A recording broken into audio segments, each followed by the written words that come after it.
ഇവളാണ് പ്രധാന വിളമ്പുകാരി. പേര് ലെസ്ലി എന്നാണ്. ലെസ്ലിയോട് കഴിക്കാൻ എന്താണുള്ളതെന്ന് ചോദിച്ചു. ചിക്കനുണ്ട്, ഗ്രിൽഡ് ചിക്കൻ. അത് തരാമെന്ന് പറഞ്ഞു. ചിക്കൻ ഗ്രിൽഡാണ് ഇവിടുത്തെ പ്രധാന വിഭവം. വേണമെങ്കിൽ ബീഫ് ഗ്രില്ല് ചെയ്തു തരും. അതിന് കൂടുതൽ സമയമെടുക്കും. കാപ്പിയും ചായയും ഒന്നുമില്ല. ബിയറുണ്ട്. വിസ്കി, ബ്രാൻഡി, വോഡ്ക ഇങ്ങനെയുള്ളവയുമുണ്ട്. തൽക്കാലം ഒരു ബിയറിൽ പിടിച്ചു നിൽക്കാൻ ഞങ്ങൾ തീരുമാനിച്ചു. ചെറിയ കുപ്പി ബിയർ.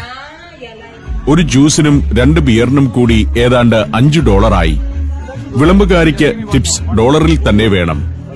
ലെസ്ലി പരിഭവമൊക്കെ പറഞ്ഞ് കൂടുതൽ ടിപ്സ് വാങ്ങിക്കാനുള്ള ശ്രമത്തിലാണ്. രതീഷ് കുറച്ചു ടിപ്പിൽ അത് മാനേജ് ചെയ്തു. ഭക്ഷണം കഴിച്ചിരിക്കെ കൗണ്ടറിന് പിന്നിലെ ചുവരിൽ കുറെ കുടുംബചിത്രങ്ങൾ ഞാൻ ശ്രദ്ധിച്ചു. പിന്നെയാണ് അറിഞ്ഞത് ഒരു കുടുംബ സംരംഭമാണ് ഈ റെസ്റ്റോറന്റ്. ഈ അമ്മൂമ്മയാണ് പ്രസ്ഥാനത്തിന്റെ നേതാവ്.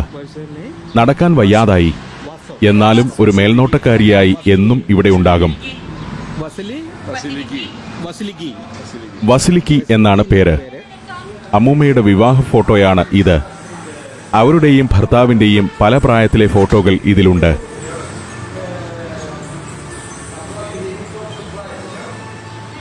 എല്ലാവരും കുടുംബാംഗങ്ങൾ തന്നെ. ഞാൻ ഇന്ത്യയിൽ നിന്നാണെന്നറിഞ്ഞപ്പോൾ അമ്മൂമ്മയ്ക്ക് ആവേശം. അവർ എന്നോട് ഒരു രഹസ്യവും പറഞ്ഞു. 16-ാം വയസ്സിലായിരുന്നു തന്റെ വിവാഹം. അന്നത്തെ ഫോട്ടോയാണ് അവിടെയുള്ളത്. സൈപ്രസ് 2ആയി വിഭജിക്കപ്പെട്ടു കിടക്കുന്നു എന്നതാണ് പഴയ തലമുറയിലെ വസിലിക്കി അമ്മൂമ്മയെയൊക്കെ നൊമ്പരപ്പെടുത്തുന്ന ഒരു കാര്യം. ഞങ്ങൾ യാത്ര പറഞ്ഞിറങ്ങി.